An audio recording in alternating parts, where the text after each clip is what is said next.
31st of October, substituting for Rabbi Levitt, Pele Yoetz. It would be a shame. It would be a shame to miss it. There's a saying I've seen that if you talk here, where do you daven? Ooh, very good. That's very meaningful. I once had a thought. I mean, all of you gentlemen are probably more experienced than me, but the last time I visited in America, I had a thought. In America, the average working person in the corporate world throughout the course of the week, they're among non-Jews. In a non-Jewish environment, with all of that comes along with, the way people speak, the way people interact. And we spend the whole week waiting for Shabbos to be among other Jews. And, you need to, maybe that's part of the reason for the talking plague on Shabbos and Shul. We're so grateful to be among other Jews again. I'm not excusing the practice. I'm just maybe trying to be melamed zchus how the problem began. In Eretz Yisrael, at least in my here in Telstone, I don't see it as so much of a problem. It's very uncommon, from my experience. In Eretz Yisrael, it's less common to see talking in shul. Perhaps that's because we're around Jews all the time. We're in Eretz HaKodesh. Perhaps it's because we understand, we understand the meaning of the words. But certainly the problem of speaking in shul is it's the same sort of a problem wherever we may live, whether in Eretz Yisrael or in Chutz La'aretz. Anybody else have a comment? So if the repetition of the Shemona Esrei, we have to be very careful not to speak. Even more so during Torah reading, we shouldn't speak. Agreed? Why even more so? Because that's Hashem speaking to us. Isn't it? They're both true. That's how I see it. Interesting.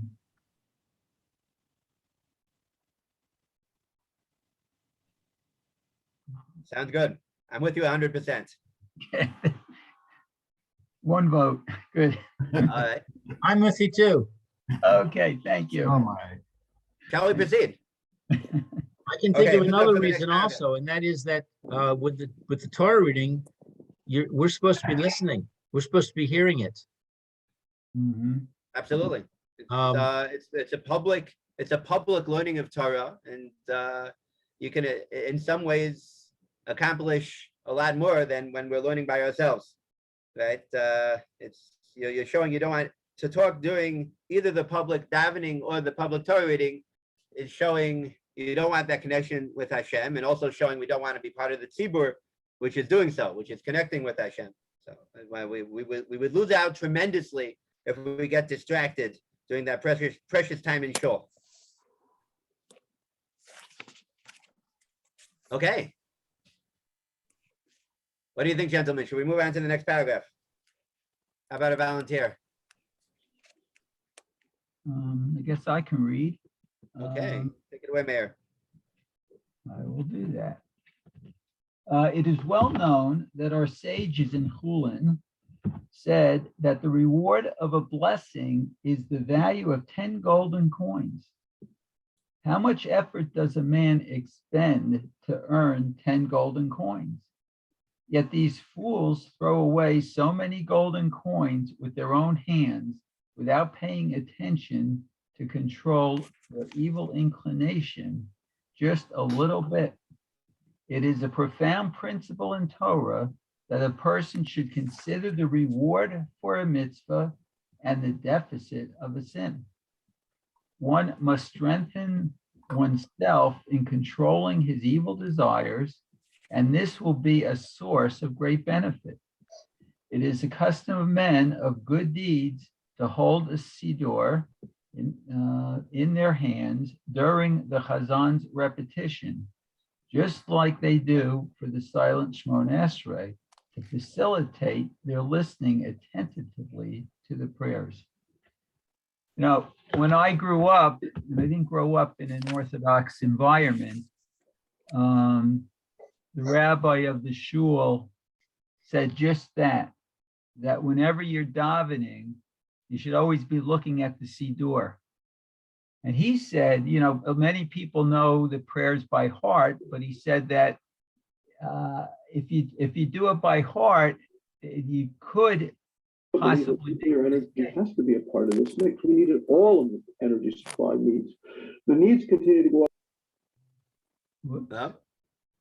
So he said that, you know, if you do it by heart or rote, you could possibly make a mistake. But if you're always reading the prayer book, hopefully you're reading the Hebrew correctly, but you should be, you'll always say your prayers correctly.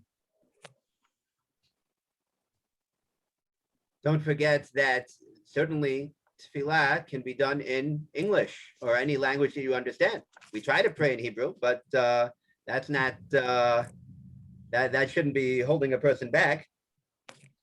But I agree wholeheartedly. One of my rebbeim would stand with his feet together throughout the repetition as if he himself was davening Shemona Esrei. With his hand following the place. I once got in trouble for that because the person standing in front of me couldn't figure out whether I had finished my Shemona Esrei.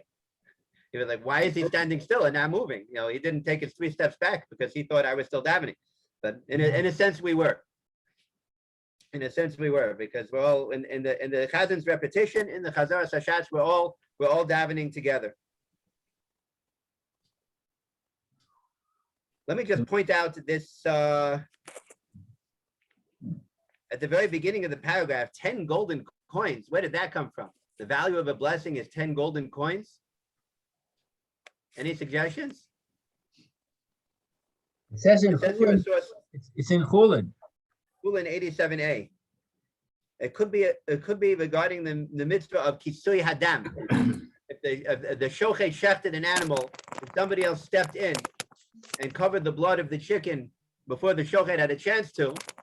So this is a crime punishable in court, not in the criminal sense, but in the monetary sense, that one could bring a person to court, to Beis Din, and say, you took away my mitzvah, that's worth something to me.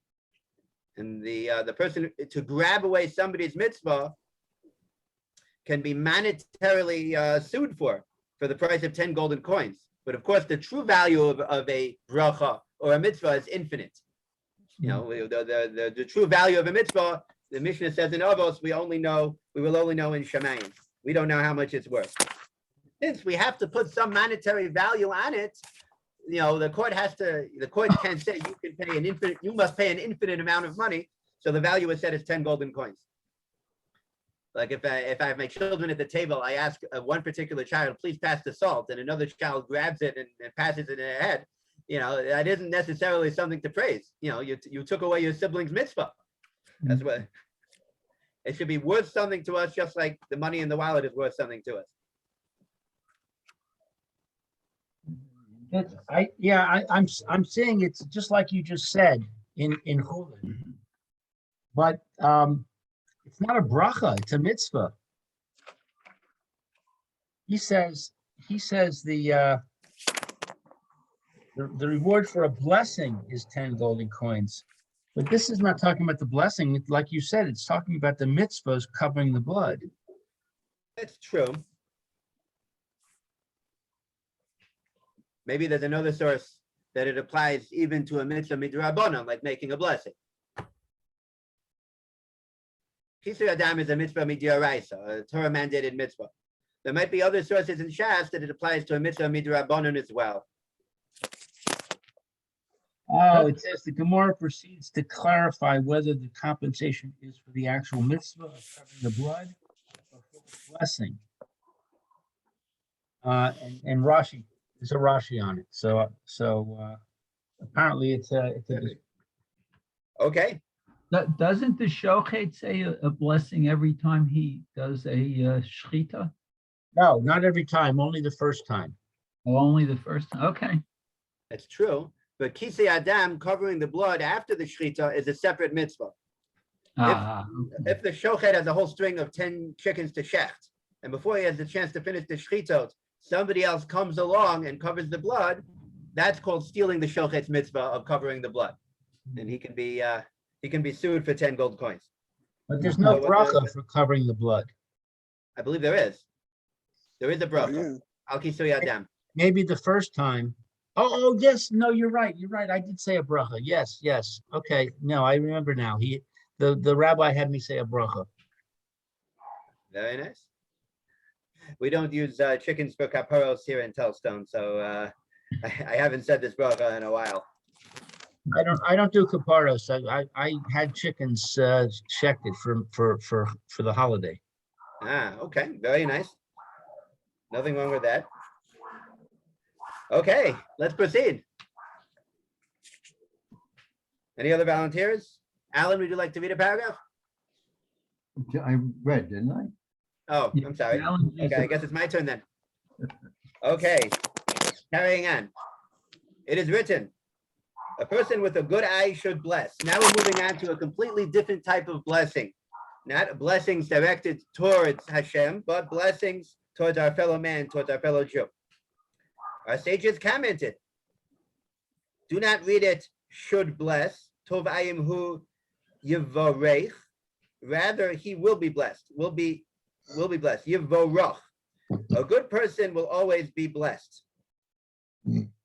One who blesses the Jewish people will also be blessed.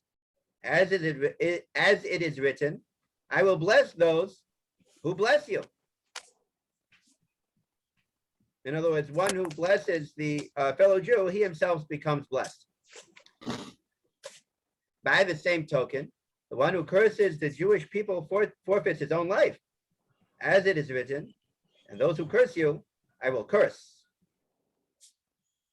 Since it is written, do not withhold good from its owners to the extent that it is within your power to do, it is proper to always bless the Jewish people. Perhaps it will be a propitious time and his words will yield fruit. You never know, your blessing might just work. Therefore, the one who is blessed by his friend must also bestow his blessing on the other person and say, and so too to you, sir. Any thoughts so far? This seems to be a well-accepted custom among the Jewish people. We're always blessing each other. So now we're saying, first of all, it's a mitzvah. It says so in Parshas Lech Lecha that it will bring benefits to the one who blesses, right? And it's always a good idea to respond in kind. I wonder why it says at a propitious time. Blessings aren't always consistent. You know, sometimes it works and sometimes it doesn't. You know, there's an idea. Look, we all know there are customary times when we bless our children. Like on Friday night, prior to Kiddush, there's a custom to bless one's children.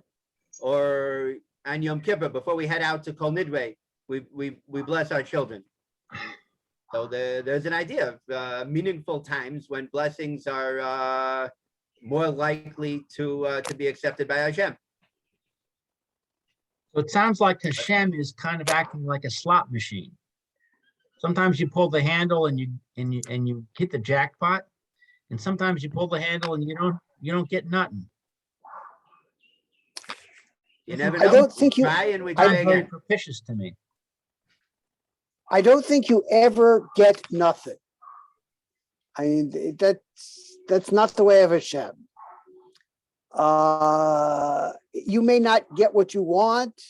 You may get something different, but you always get from Hashem.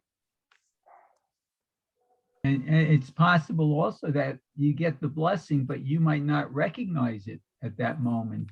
Absolutely.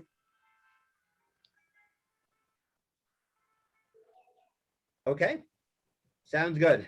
I think the idea is not to let a time go by, not to let an opportunity to go by without blessing one's friend, one's relative, one's children, because you never know. All right, shall I proceed? Yes. Well known is the story. I'm now on the top of page 85. Well known is the story in the Gemara, Megillah 27b, of Rav, who blessed Rav Huna, and the blessing was fulfilled. Rav was upset that Rav Huna did not respond to him, and so too to you. In other words, the one who gave the blessing, Rav gave the blessing, and then he was upset the recipient didn't respond in kind. As such, if his blessing engenders results, behold, he has performed an act of kindness for his friend. Minimally, he has provided satisfaction to his creator, for it is good in the eyes of God to bless the Jewish people, and it shall be considered a mitzvah unto him. This is the reason why some of the halachic decisors allow one to bless his friend before he makes a blessing on the sweets, or the cup of schnapps, if you prefer, right? It is not considered like one who gives preference to the honor of human beings over the honor of heaven. Meaning, how can I say l'chaim to my friends before I say shahakol niyah b'dvoro to Hashem? No, it might not be such a problem, because this too is part of the honor of heaven. Especially if when he tastes the sweets, he speaks before he swallows any bit of them, he has committed a violation. Therefore, it is better to bless his friend before he says the blessing on the food. What does that mean? After saying shahakol, you have to down the schnapps. You're not supposed to interrupt in between. If you think you might make a mistake and say l'chaim between the shahakol and the schnapps, it's better to say l'chaim beforehand, and then say shahakol and then drink. But again, why? Because Hashem's on our side here. We know that Hashem wants us to bless our fellow Jew. That itself is a mitzvah. All right, what do you think, Rabbi Osai? Let's see. This is a popular mitzvah. Everybody likes saying l'chaim, right? It's one of the Ikorei HaChasidus. This is you don't have to convince me.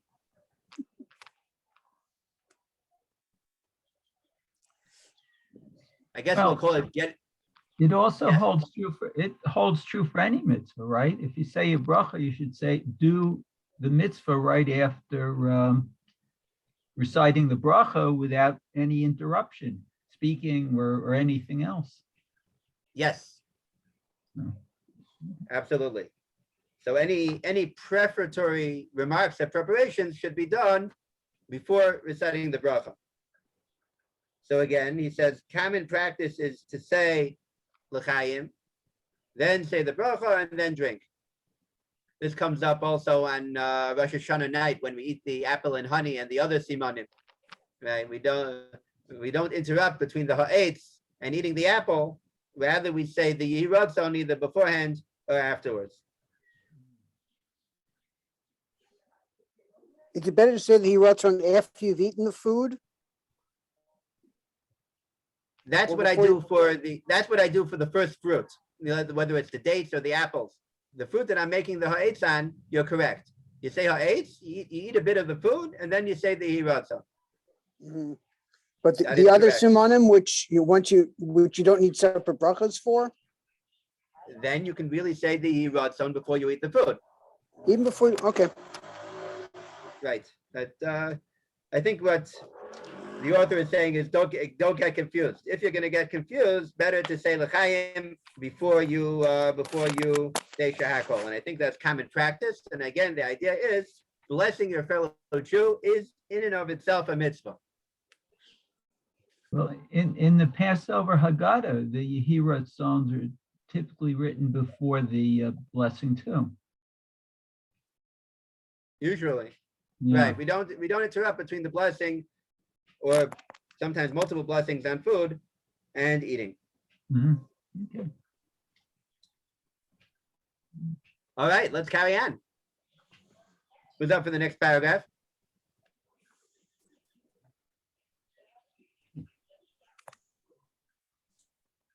Any volunteers? Eliezer, would you like to read one? Sure. Okay. I'm working for the Hebrew version, so I'll be a little slower. Right.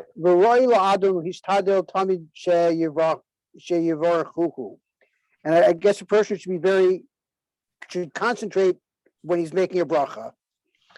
Vayivrach ma'od milhiskotate im shum adam lios goem kol al atzmo.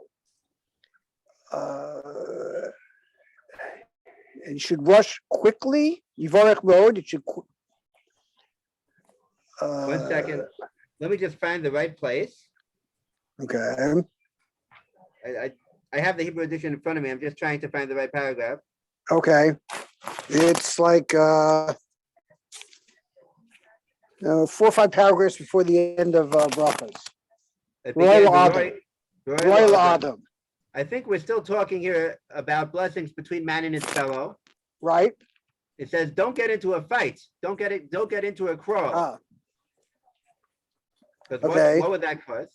Yes. Because that will cause, there'll be a curse upon yourself. Right.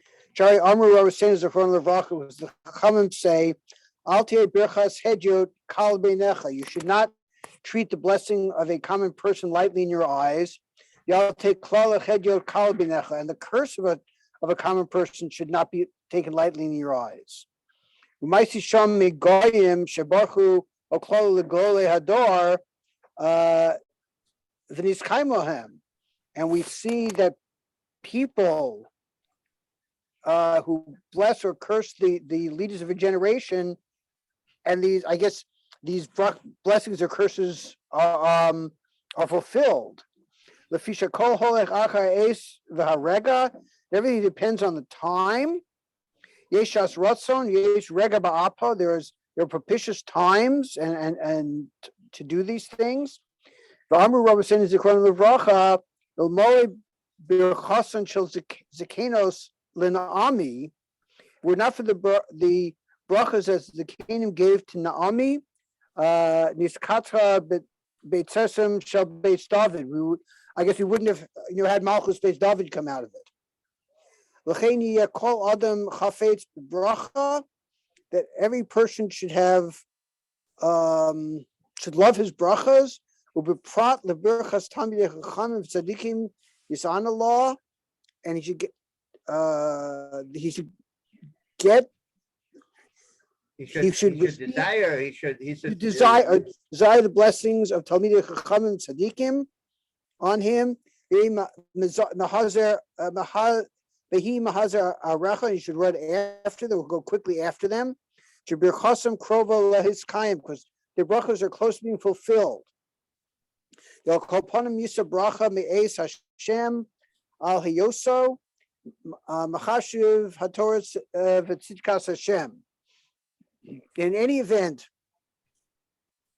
you're receiving these brachas from Hashem. Well, I guess we'll bring His Torah and His righteousness to you. He's showing importance. He's showing importance. Right. He's showing that he values the Torah. Mm-hmm. Okay. And this is, he was showing honor to Torah and learning it.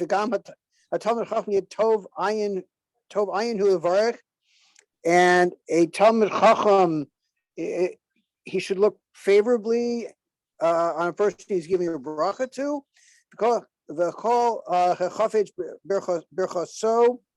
And anybody who appreciates his bracha, Yivarachenu b'brachos rabos, he will become blessed with many brachas.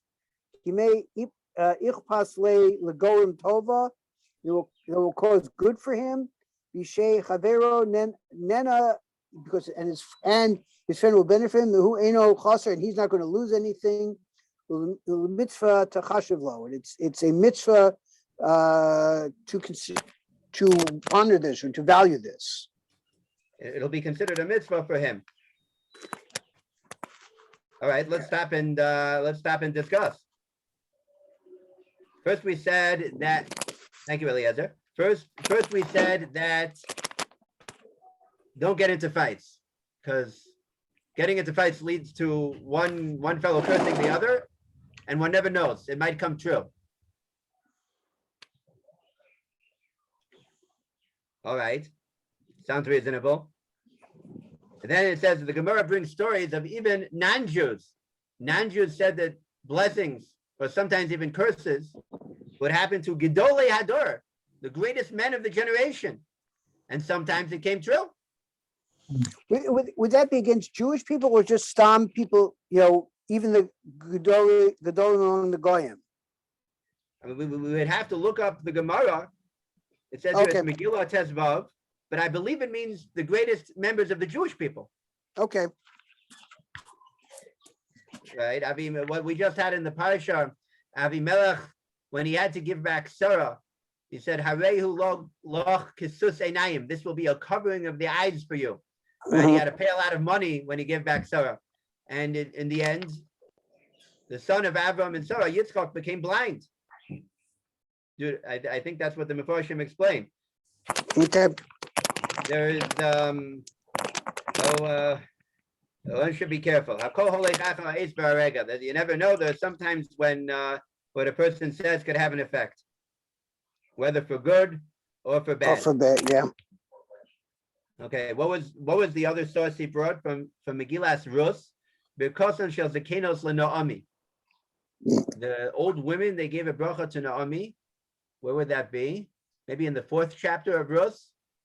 They gave a bracha to the new baby. No, it's isn't it when she comes? Doesn't it when Naomi comes back to Eretz Yisrael? What do they say then? They said Hazos Naomi. Could this be? Right? I don't know if she was getting any blessings at that time. Yeah. It could be when Rus's baby was born. They gave a nice blessing over there. They said, okay. His house should be like the house of Peretz, and were it not for that, then they would have been wiped out. And that we should run after the tzaddikim. We should be knocking down the doors to get blessings because it's very likely it should be fulfilled. And then he addresses the Talmidei Chachamim themselves. Don't be stingy. Don't close your doors. Have hours for Kabbalat Panim. Give out brachos to the Jews because that's what Hashem wants. Any thoughts?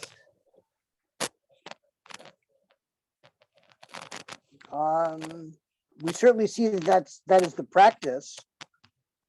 Absolutely. I remember a particularly poignant letter I was learning in Kollel maybe 10 years ago in the Mattersdorf area in Yerushalayim. At a certain point when Harav Scheinberg Zatzal was already elderly, I think in his later 90s, he posted a letter saying, unfortunately, I don't remember the halachos the way I used to, and I don't feel comfortable deciding halacha questions anymore. Anybody who wants can go to Rabbi Gans or to many of the other rabbanim, but he wrote in the letter, my door is always open. Everybody can come by for a bracha, just like my door always used to be open. I love to give brachos. Please come visit. Something to that. It was a letter to that extent. It was a very moving letter. But Rabbi Scheinberg would always give brachos. There would always be a line. I remember the Talmidim on Friday morning after davening. I didn't learn in Torah or myself. But I remember there was once I was davening there for Shachris on Friday morning. Anybody who came on time for davening could line up after davening for a bracha from Reb Scheinberg on a regular Friday morning. That was very special.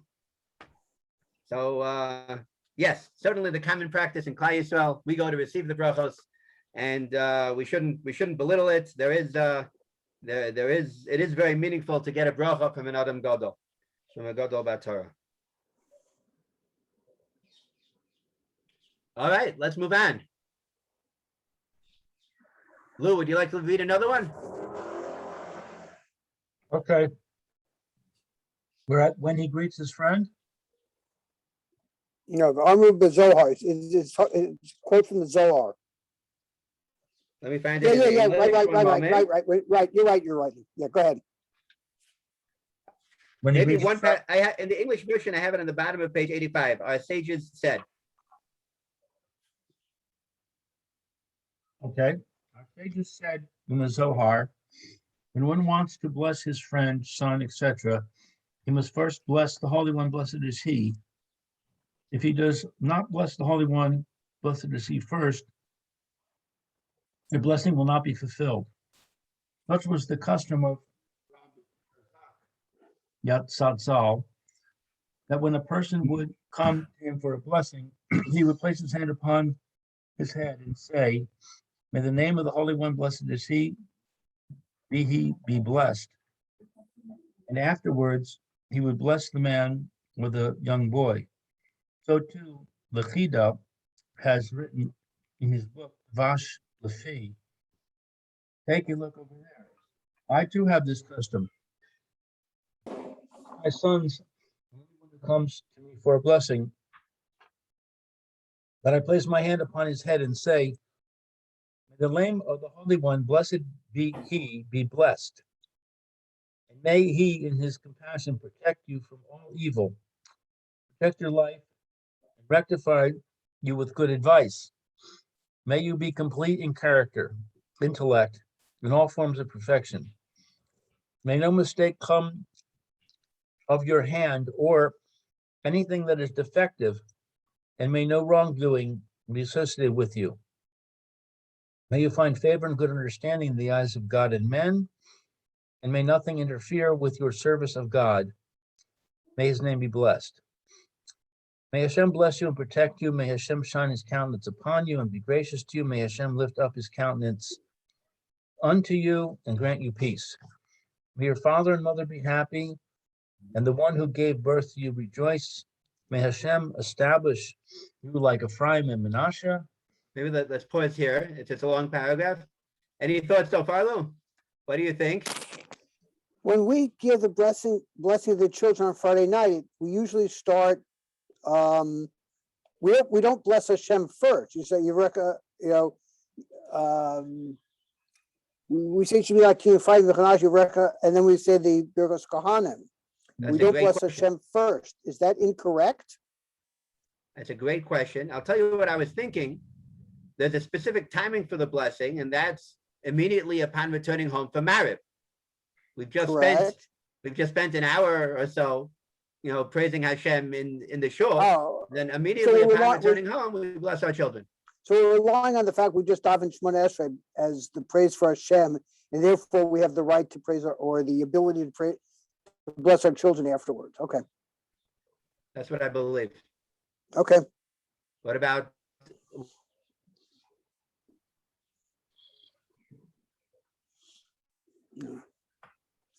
Erev Yom Kippur? And Erev Yom Kippur's children is after Mincha or after Birkat Hamazon, after the Suda Hamafsekes. Again, that's the idea. First blessing Hashem and then blessing the children. Or it could be in your own words, right? We see here it just takes a few words. May Hashem be blessed, and may he be blessed, may he bless you. Mm-hmm.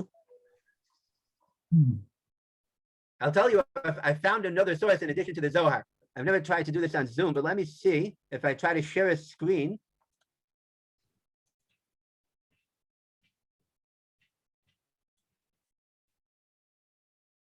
Can you see this? Can you I see a see it. document? Now. Yes, now- yes. Now we Now- can, yes, A Gemara in Nedarim. yes. Okay. Take a look at this. It was in our parsha we read recently in Bereshis. I'm reading in the first source, Talmud Bavli. Amar Rabbi Zechariah Mishum Rabbi Yishmael. Bikesh HaKadosh Baruch Hu lahotzi kahuna mishem. Shem was the son of Noach. Hashem wanted Shem to be the father of all the Kohanim. Shenamar v'hu Kohen lekel elyon. In Parshat Lech Lecha, after the war of the 4 kings against the 5 kings, he brought out bread and wine for Abraham after the battle, and it describes Shem as a Kohen. He was a priest to Kel Elyon, the lofty God, to Hashem. What happened? Exactly at that point, he messed up. Kevan shehiktim birkas Avraham lebirkas hamako. He blessed Avraham before he blessed Hashem. Hotzia me Avraham. Instead of Shem, Hashem brought forth the kahuna, the priesthood, from Avraham. Shenamar. The pasuk says in Lech Lecha, "Vayivarechehu vayomar Baruch Avraham lekel elyon konei shamayim va'aretz." Uvaruch kel elyon.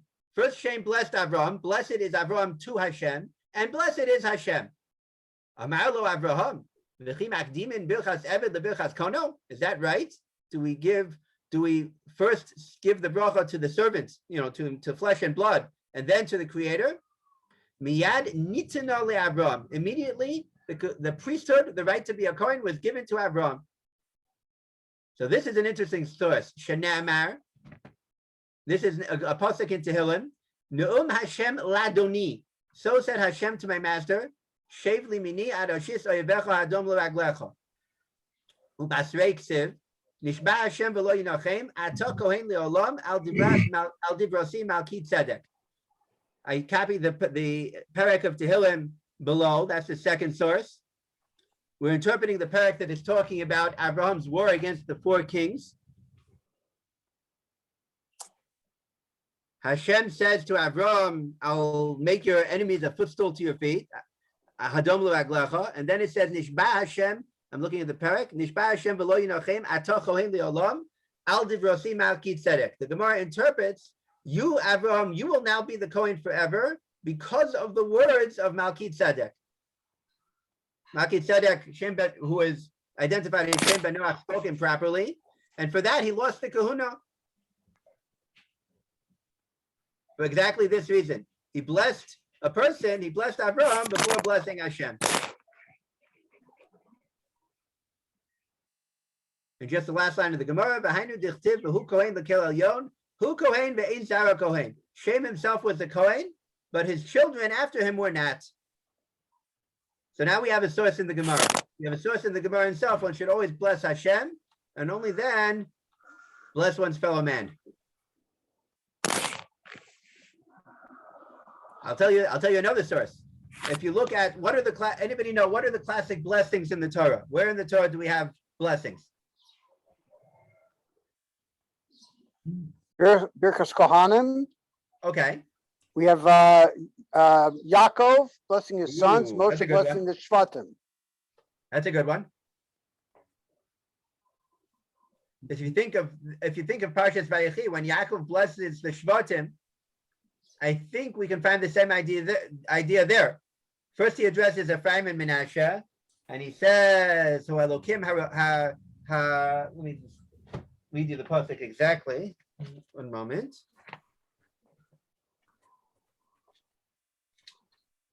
Before he says Hamalach HaGoel and blesses Ephraim and Menashe, he addresses Hashem. He says, "Hu Elokim asher hisalechu avosai lefanov Avraham v'Yitzchak." God whom my forefathers walked before, and God who shepherded me, who took care of me from the beginning until this day. And then he says, may God bless the children of Ephraim and Menashe. That was Bereshis 48, 15 and 16. So we see Yaakov himself follows this rule. I have another example, and that's V'zos HaBaracha. In the very end of the Torah, Moshe gives blessings to the 12 tribes, and he opens up. Before he addresses the tribes, he says, one moment, in Devarim 33:2, Hashem miSinai ba v'zarach meSeir lamo. Hashem came from Sinai, and he's shown from Seir. He speaks about the greatness of Hashem. He says Hashem appeared at Har Sinai and gave us the Torah. Rashi might comment over there. I didn't look it up, but it could be Rashi comments that Moshe specifically started by praising Hashem and only then addressed the Jewish people as a whole and the 12 tribes individually. Did the angels bless Abraham or gave a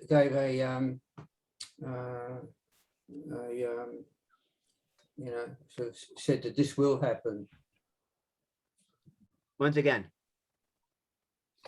did the angels bless Abraham, or did they were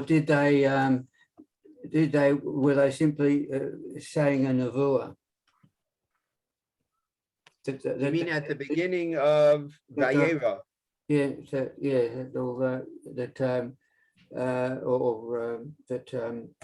Sarah will get a child, yeah. It's a good question. I don't have a Chumash handy. I don't believe they addressed Hashem at that point. I think the commentators treated more as a nevuah. It was a direct message from Hashem. They were informing him, you should know that in another year, Sarah will have a child. That might not have been a blessing. Right. I'm not sure if we can derive from the angels either, because angels are robots. They do exactly the mission that Hashem gives them, no more and no less. But as flesh and blood, as as servants of Hashem, as people, we might have to address Hashem first before addressing our fellow man. Okay. Okay, any other thoughts? Rabbi Eliezer Papo, the author, wrote a whole nice prayer here. It's interesting. Sephardim are more willing to make up their own tefillot and poems and piyutim than Ashkenazim, it seems. Right, it's a cultural difference. Where we're sort of hesitant to write our own prayers nowadays. But in the Sephardic communities, they never stopped. Many of the tefillot and zmirot are quite recent. Never be afraid to use your creativity.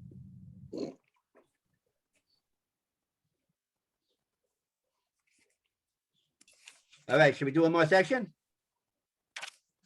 Let's carry along. Lou, I think you were reading? I bless my daughters and female relatives with the following blessing. In the name of the Holy One, blessed be he, be blessed. And may he, in his mercies, protect you from all evil, protect your life, and rectify you with good advice. May you be a woman of valor and one who fears Hashem. If she is unmarried, may you settle in the lap of a God-fearing man. In other words, may your husband be a Talmid Chacham. In the lifetime of your father and mother. May you not miscarry, be barren, or become a widow. Rather, you should be the happy mother of children over length of days and years of life. May you be complete in character, intellect, in all forms of perfection. May you find favor and good understanding in the eyes of Hashem, men, and your husband. May you rejoice in your offspring. May Hashem bless you and protect you, etc. At the time when one gives a blessing, his heart should tremble within him, knowing that people do not discern his imperfections and give great import to him and his blessing. He must say in his heart, I know myself that I am not worthy, and it is not befitting that my blessing should yield fruit. However, I bless, perhaps I will find a favorable moment, and my blessing will be accepted by Hashem, the one who hears all prayers. What do you think, gentlemen? Did you pick up? I find difficulty with this last couple sentences. Why should a person say I'm not worthy? I don't think it's talking about a parent. A parent always blesses his children. That's proper and understandable. And that's what we're supposed to be doing. We're always supposed to be praying for our children and blessing them. I think it's talking about a gadol ador, or a rabbi, or a person. It shouldn't get to a person's head. If people are knocking, if people are knocking on the rabbi's door for blessings, he has to be humble. He should tell himself, I'm not worthy of giving blessings, but they're asking, so I'll give a blessing anyway. But as parents, go for it. I don't think I don't think a father or a grandfather has to say, I'm not worthy of giving blessings. That's what we're here for. Does that answer your question? You know, when we, God willing, reach the stage of being Gedolim Bat Torah and they're coming in far and wide for our blessings, so then we can start trying to be humble.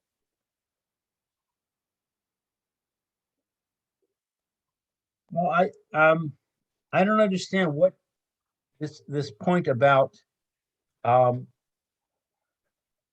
discerning his imperfections. What difference does it make if people discern his imperfections? We know we all have imperfections. I think the idea is not to let it get to your head. If people are knocking down my door for blessings, they're lining up around the block. That means they think I'm really great, right? They think I'm really a tzaddik. They think I'm really a gadol. So that would mean I would have to remind myself that yes, I do have imperfections. I have to humbly say, I know where I'm really at, but they're asking for a blessing, and how can I turn them down? Even though I think they're mistaken. I don't know why they're asking me. You know, let them ask the next rabbi. Right, I'm not there yet, but I think that's who he's addressing. Yeah, for somebody like the author of the Sefer, Rabbi Eliezer Papa, I'm imagining they were knocking on his door for blessings. So that's what he would tell himself. I know that I'm not perfect, but who knows? I'll give a blessing anyway. Did you notice a detail at the beginning of this paragraph? He said when he began his bracha for women, he said, when I bless my daughters or my female relatives. Right? It's just the little nuance. That means he wouldn't carry on with the long version of the blessing for other women, right? He didn't, you know, he wouldn't speak at length with women not in the family. You know, if it was his daughter, so fine, give the long version. But he doesn't say that he would give this bracha to any woman who came by for a bracha. That would be overboard. All right, a little bit of the setting a little bit of the sensitivity of the Gedolei Yisrael. Nobody's above being careful in terms of interactions between men and women. No, that's just a nuance that I noticed.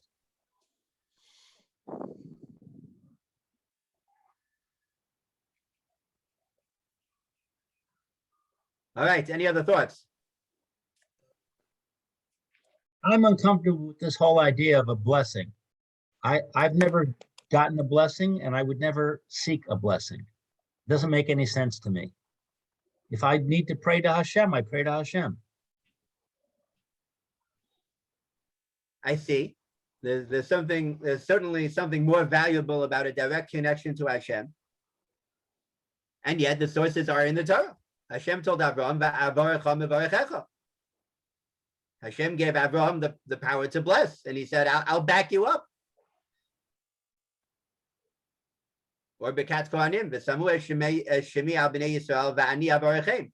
If the Kohanim place my name upon the Jewish people, I will bless them. So we have sources. And again, it doesn't have to be a blessing from a Gadol Hador. It could be a simple blessing from a fellow Jew. You know, good morning. That's also a blessing. You know, it's a prayer, right? May Hashem bring that you have shalom, that you have peace. May Hashem bring it about that you have a good morning. Have a good Shabbos. Right?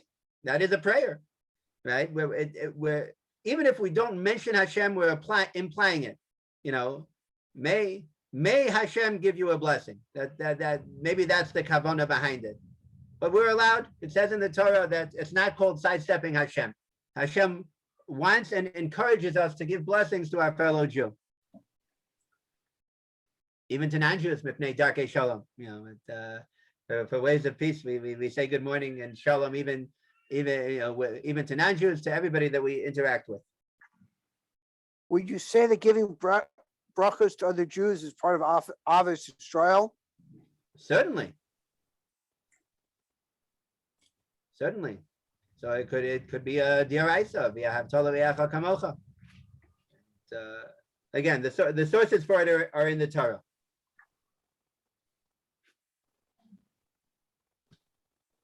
Okay, Yasher Koach, gentlemen. I think we've learned a lot. I understand we have a short break now until the next shir in Gemara. Yes. Okay, Have a Looking good day, forward. everybody. we'll see you again shortly. Okay, be well, everyone. See you. Bye. Good day.